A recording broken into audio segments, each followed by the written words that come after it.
Hello friends, welcome back to my YouTube channel Ravi agent science. Friends, आज के इस lecture में हम यूपी ट्रिपल एससी AGTA का लेक्चर नंबर 2 डिस्कस करेंगे। साथ ही जैसा कि आपको पता है कि कल के लेक्चर में हमने इंपॉर्टेंट 30 MCQ टाइप के क्वेश्चंस को डिस्कस किया था, मल्टीपल चॉइस क्वेश्चंस को डिस्कस किया था। और मुझे उम्मीद है कि आज की इस लेक्चर में जिसमें हम 50 MCQ टाइप के क्वेश्चंस को डिस्कस करने वाले हैं, साथियों आपको बहुत ज़्यादा हेल्प मिलेगी इन क्वेश्चन से। तो बिना टाइम को वेस्ट किए हुए आइए लेक्चर को स्टार्ट करते हैं। पर उन सभी साथियों से जो फर्स्ट टाइम इस लेक्चर को देख रहे हैं, जिन्होंने मेरे चैनल को सब्सक्राइब नहीं किया है, तो चैनल को सब्सक्राइब कर लें और बेल आइकन को भी प्रेस कर लें, ताकि इन फ्यूचर जो भी लेक्चर इस चैनल पर अपलोड किए जाते हैं उसकी जानकारी उन्हें आसानी से प्राप्त हो सके। तो आइए लेक्चर को स्टार्ट किया जाए। तो पहला क्वेश्चन है आज की इस लेक्चर का, रोधी किस्मों का चयन एवं फांस फसल उगाना कीट नियंत्रण की कौन सी विधि के अंतर्गत आता है। रोधी मतलब रेजिस्टेंट वैरायटीज़ और फांस का मतलब यानी आपका ट्रैप क्रॉप्स। इनको उगाना जो है इंसेक्ट कंट्रोल के किस मेथड के अंतर्गत आता है। तो साथियों ऑप्शंस दिए गए हैं कौन कौन से मेथड हैं। तो भौतिक विधि के अंतर्गत आता है, या यांत्रिक विधि के अंतर्गत आता है, या जैविक विधि, या कृषण विधि। तो साथियों ये आपका एग्रीकल्चर मेथड्स के अंतर्गत आता है। ऑप्शन नंबर आपका 4 करेक्ट हो जाएगा। रेजिस्टेंट वैरायटीज़ को ग्रो करना और ट्रैप क्रॉप्स को लगाना, ग्रो करना, ये इंसेक्ट कंट्रोल की कल्चरल मेथड्स कह सकते हैं, कल्चरल मेथड्स के अंतर्गत आता है या एग्रीकल्चर मेथड्स के अंतर्गत आता है। नेक्स्ट अगला क्वेश्चन देते हैं, क्वेश्चन नंबर आपका 2। ट्राइकोग्रामा स्पीसीज कौन सी फसलों में तना छेदक कीटों के निदान हेतु जैविक कारक यानी आपका बायो एजेंट्स के रूप में इस्तेमाल किए जाते हैं। तो साथियों ये कपास में किए जाते हैं, या धान में, या गन्ना में। तो साथियों ये सभी के सभी किए जाते हैं। उपयुक्त सभी आपका ऑप्शन नंबर आपका लास्ट वाला यानी 4th ऑप्शन आपका सही ऑप्शन हो जाएगा। ट्राइकोग्रामा जो स्पीसीज है ये आपका कपास, धान और गन्ना इन सभी में जो है आपका तना छेदक जो इंसेक्ट होते हैं इनके कंट्रोल के लिए इस्तेमाल किए जाते हैं। अगला साथियों अगला प्रश्न है, एपिरिकेनिया मिलालोनेका किस कीट का परजीवी है यानी आपका पैरासिटाइट्स है। ऑप्शंस दिए गए हैं कि मक्का का तना छेदक है, या धान का तना छेदक है, गन्ने का तना छेदक है। साथियों ये गन्ने का पायरिल्ला कीट है। तो आपका ऑप्शन नंबर आपका जो डी वाला है, या डी वाला क्या बोलेंगे, 4th ऑप्शन आपका सही हो जाएगा। ये गन्ने का पायरिल्ला कीट है। ऑप्शन नंबर आपका 4th आपका सही हो जाएगा। नेक्स्ट अगला प्रश्न है, कौन सा परजीवी कीट अंड परजीव्याभ यानी आपका एक पैरासिटाइट्स कहलाता है। साथियों इसमें से कौन सा है जो एक पैरासिटाइट्स के रूप में काम करता है। तो ये साथियों आपका है ऑप्शन नंबर आपका 4th, ट्राइकोगार्मा स्पीसीज है आपका एक पैरासिटाइट के तौर पर भी काम करता है। आपका ऑप्शन नंबर आपका 4th जो ट्राइकोगार्मा स्पीसीज है ये आपका एक पैरासिटाइट्स के तौर पर भी काम करता है। नेक्स्ट अगला प्रश्न है आपका, NPV वायरस घोल का प्रयोग कौन सी कीटों की रोकथाम हेतु काम में लाया जाता है। तो साथियों ये क्या है, NPV घोल क्या है। तो न्यूक्लियो पॉलीहाइड्रो वायरस जो होता है ये जो है आपका इसका सोल्यूशन बनाते हैं, तो इसका स्प्रे करते हैं तो कौन सी कीटों को कंट्रोल करने के काम में आता है। तो साथियों ऑप्शन दिए गए हैं कि ये केवल कपास की लेब्रोटेरा ऑर्डर की कैटरपिलर को कंट्रोल करता है, या कपास और चनों की कैटरपिलर को यानी आपका लार्वा को कंट्रोल करता है, या कपास के रस चूसने वाले कीटों को, या इन सभी को जो है उपयुक्त सभी। तो साथियों ऑप्शन नंबर आपका जो 2nd वाला है ये सही है। कपास एवं चना जो आपका जो है ग्राम और कॉटन इनके जो कैटरपिलर होते हैं, जो लार्वा होते हैं, इनको कंट्रोल करने में काम आता है। ऑप्शन नंबर आपका 2nd करेक्ट हो जाएगा। अगला साथियों अगला प्रश्न है, सब्जियों एवं फल वृक्षों में। ये साथियों क्वेश्चन थोड़ा सा यहाँ पर मिस्टेक है, वर्षों नहीं वृक्षों में। सब्जियों एवं फल वृक्षों में जड़ों में गांठें बनाने वाला सूत्रकृमि कौन सा है। तो सब्जियों और जो फल वृक्ष होते हैं इनकी जड़ों में जो गांठ बनाता है ये कौन सा निमेटोड है। तो साथियों ये आपका ऑप्शन नंबर आपका 3 सही हो जाएगा। मिलाइडोआइनी स्पीसीज जो है आपका ये आपका जो है सब्जियों और फलों की जो जड़ें होती हैं उनमें रूट फॉर्मेशन का काम करता है। तो साथियों ऑप्शन नंबर आपका 3 सही हो जाएगा, मिलाइडोआइनी स्पीसीज। नेक्स्ट अगला प्रश्न देखते हैं, निम्न में से पौधों से प्राप्त कीटनाशी है तो कौन सा है जो आपका जो प्लांट यानी पौधों से प्राप्त होने वाला जो इंसेक्टिसाइड है। तो निकोटीन है, कार्टॉप है, पायरेथ्रम है, या ए और सी दोनों है। तो साथियों जो निकोटीन है ये भी पौधे से प्राप्त किया जाता है, और पायरेथ्रम इसको भी पौधे से प्राप्त करते हैं। तो आपका ऑप्शन नंबर आपका 4 करेक्ट हो जाएगा। निकोटीन और पायरेथ्रम जो है आपका ये आपके जो है पौधों से प्राप्त होने वाली कीटनाशी है। तो ऑप्शन नंबर आपका 4th यानी आपका ए और सी दोनों सही हो जाएंगे। नेक्स्ट अगला प्रश्न है, निम्न में से कौन सा भंडारण का कीट है। तो कौन सा है जो स्टोरेज पेस्ट के तौर पे काम करता है। तो साथियों देखते हैं ऑप्शंस। तो ऑप्शंस दिए गए हैं इसमें कि स्टोरेज पेस्ट कौन सा है इसमें।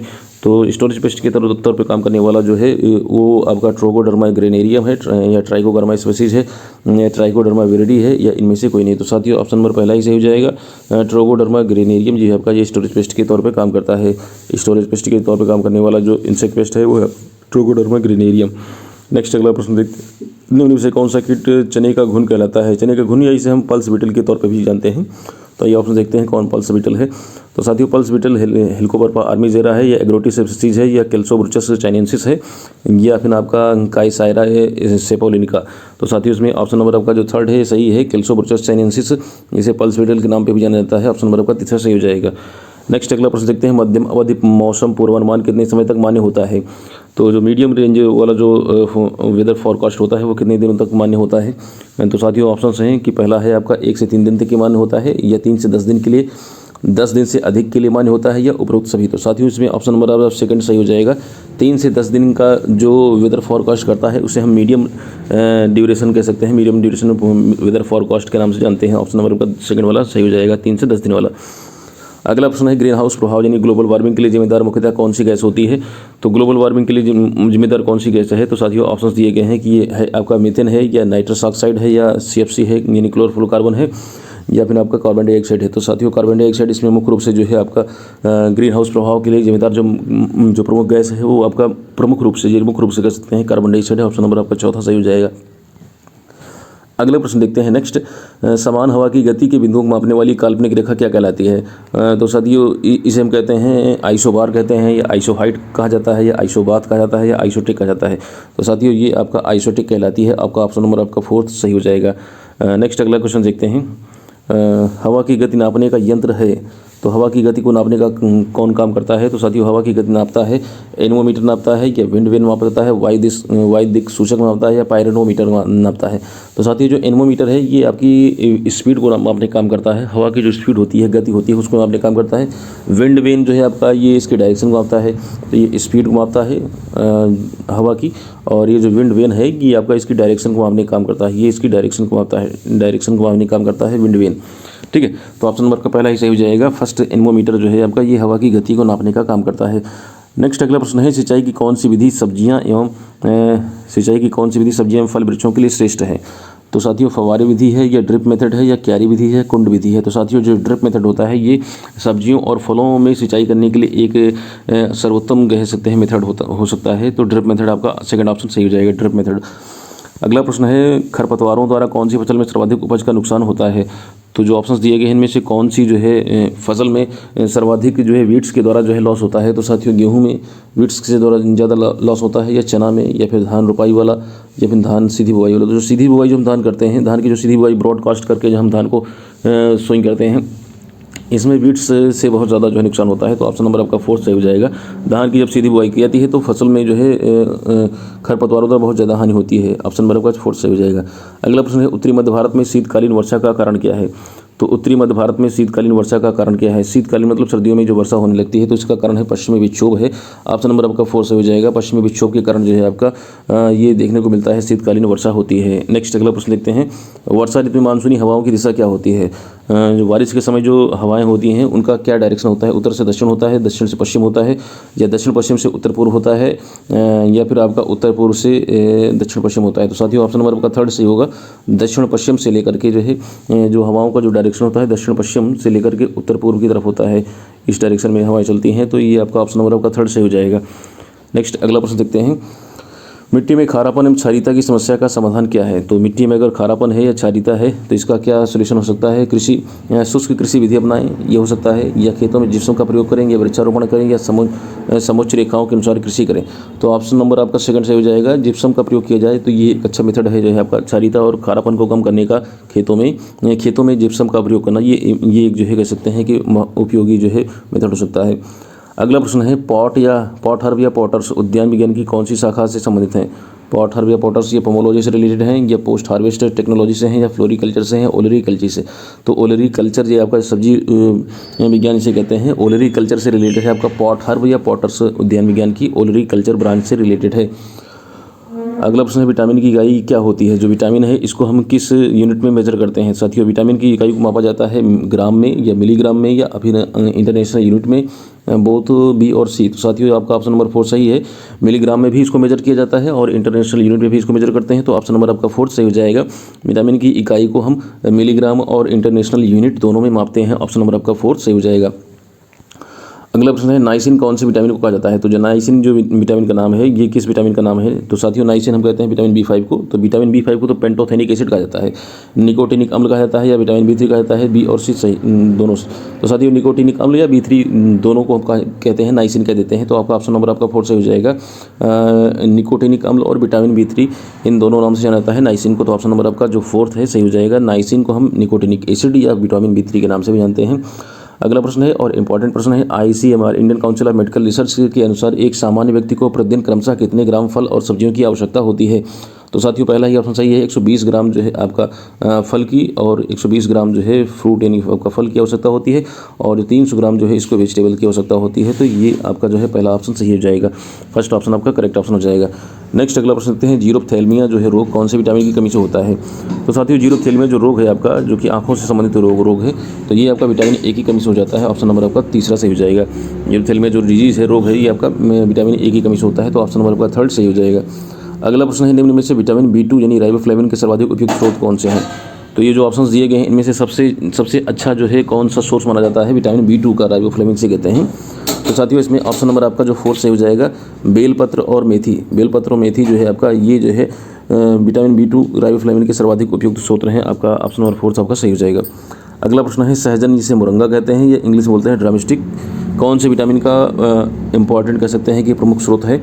तो साथियों जो मोरिंगा है या जिसे हम ड्रमस्टिक कहते हैं ये या सहजन बोलते हैं, ये विटामिन सी का जो है एक प्रमुख स्रोत है। विटामिन सी आपका ऑप्शन नंबर आपका 2nd सही हो जाएगा। विटामिन सी का ये एक प्रमुख स्रोत माना जाता है। अगला प्रश्न है, स्कर्वी रोग कौन से विटामिन की कमी से होता है। तो साथियों ये तो बहुत ही कॉमन क्वेश्चन है। तो स्कर्वी रोग होने का कारण जो है आपका विटामिन सी है। ऑप्शन नंबर आपका 2nd सही हो जाएगा। विटामिन सी की कमी से जो है स्कर्वी रोग हो जाता है। ऑप्शन नंबर आपका 2nd सही हो जाएगा।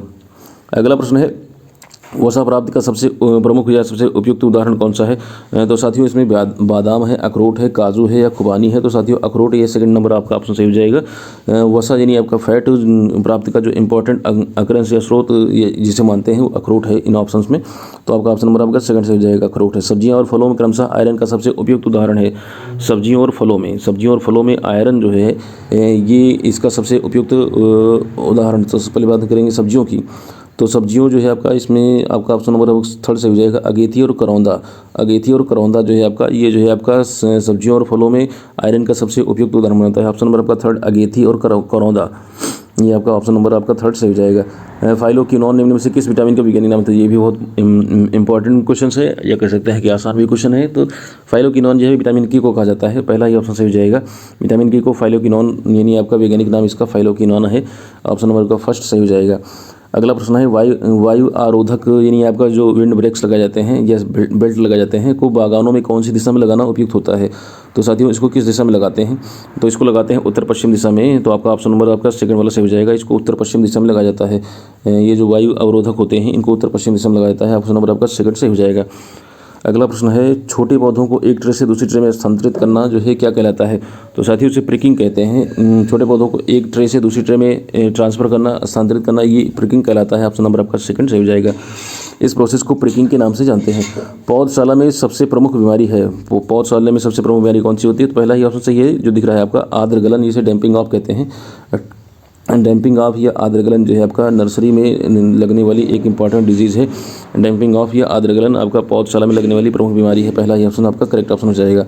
अगला प्रश्न है, मृदा को निर्जमीकरण करने यानी इसको स्टरलाइज करने हेतु फॉर्मल्डिहाइड रसायन की कितनी सांद्रता की आवश्यकता होती है। तो फॉर्मल्डिहाइड रसायन की 0.1% जो है कंसंट्रेशन की आवश्यकता होती है। पहला ही ऑप्शन आपका करेक्ट ऑप्शन हो जाएगा। फॉर्मल्डिहाइड रसायन की जो है आपका 0.1% जो है कंसंट्रेशन पर्याप्त होता है किसको, मृदा को निर्जमीकरण यानी स्टरलाइज करने के लिए। पहला ऑप्शन आपका करेक्ट ऑप्शन हो जाएगा। पर्णपाती पौधों में कटाई छटाई का उपयुक्त समय क्या होता है। तो जो पर्णपाती पौधे होते हैं इनमें कटाई छटाई का जो उपयुक्त समय होता है साथियों ये होता है आपका जनवरी और फरवरी। आपका 2nd ऑप्शन सही हो जाएगा। जनवरी और फरवरी में जो है पर्णपाती पौधों में जो है आपका कटाई छटाई की जाती है। जनवरी और फरवरी आपका ऑप्शन नंबर आपका 2nd सही हो जाएगा। नेक्स्ट अगला प्रश्न है, अच्छे फलन हेतु कार्बन नाइट्रोजन अनुपात कितना होना चाहिए। 2:3 होना चाहिए या 1:3 होना चाहिए, 3:2 होना चाहिए या 3:1 होना चाहिए। तो ऑप्शन नंबर आपका जो 3rd है आपका करेक्ट ऑप्शन हो जाएगा। अच्छे फलन के लिए जो है आपका 3:2 होना चाहिए आपका कार्बन और नाइट्रोजन का अनुपात। 3:2 होना चाहिए कार्बन और नाइट्रोजन का अनुपात। आम का खाने योग्य भाग क्या है? तो बहुत इंपॉर्टेंट क्वेश्चन है और आसान भी क्वेश्चन है। तो मध्य फल भित्ति खाई जाती है। मीजोकार्प जो होता है इसको खाते हैं, मीजोकार्प को खाया जाता है। मीजोकार्प आम की जो फल भित्ति होती है उसको मीजोकार्प को मध्य फल भित्ति को खाने का काम आता है। एडिबल पार्ट इसका मीजोकार्प है। पहला ही ऑप्शन आपका करेक्ट ऑप्शन हो जाएगा। अनाजों की रानी कौन सी फसल को कहते हैं? नेक्स्ट अगला क्वेश्चन है, अनाजों की रानी किस फसल को कहा जाता है? तो साथियों अनाजों की रानी कहते हैं हम किसको कहते हैं? मक्का को कहते हैं। ऑप्शन नंबर आपका 4 से हो जाएगा। अनाजों की रानी के नाम से जाना जाता है मक्का को। अगला प्रश्न है, सर्वाधिक उत्पादकता कौन सी फसल की होती है? सबसे ज़्यादा प्रोडक्टिविटी किस क्रॉप की पाई जाती है? तो साथियों ऑप्शंस हैं कि ये गेहूं की पाई जाती है या ज्वार की पाई जाती है या फिर अगला ऑप्शन है धान की या मक्का की। तो साथियों जो इसमें ऑप्शन नंबर आपका 4 सही है। मक्का की प्रोडक्टिविटी जो सीरियल क्रॉप्स में सबसे ज़्यादा होती है। ऑप्शन नंबर आपका 4 सही हो जाएगा। मक्का की प्रोडक्टिविटी सबसे ज़्यादा होती है। अगला प्रश्न देखते हैं, क्वेश्चन नंबर 39, भारत में सर्वाधिक उत्पादित होने वाली फसल कौन सी है? भारत में सबसे ज़्यादा क्या उत्पादित होती है? तो साथियों भारत में सबसे ज़्यादा उत्पादित होने वाली जो फसल है आपको पता ही होगा वो है धान। तो ऑप्शन नंबर कौन सा सही हो जाएगा? सेकंड ऑप्शन सही हो जाएगा। धान जो है भारत में उत्पादित होने वाली सबसे ज़्यादा उत्पादित होने वाली जो फसल है वो है आपकी धान है। ऑप्शन नंबर आपका सेकंड सही हो जाएगा। अगला प्रश्न है, रबी बरानी में कौन सी दलहन फसल उगाई जाती है? रबी के सीजन में कौन सी पल्स क्रॉप को हम ग्रो करते हैं या लगाते हैं? तो साथियों वो है आपका चना। ऑप्शन नंबर आपका 4 सही हो जाएगा। नेक्स्ट अगला प्रश्न है, 1 क्यूसेक के बराबर पानी की कितनी मात्रा होती है? 1 क्यूसेक में कितना पानी पाया जाता है? तो 1 क्यूसेक में 28.3 लीटर होता है। ऑप्शन नंबर आपका तीसरा सही हो जाएगा। 28.3 लीटर जो है आपका 1 क्यूसेक में जो पानी की जो मात्रा होती है, एक जो क्यूसेक होता है, 1 क्यूसेक में जो पानी की मात्रा होती है वो बराबर होता है 28.3 लीटर की होती है। 28.3 लीटर पानी पाया जाता है 1 क्यूसेक में, ठीक है।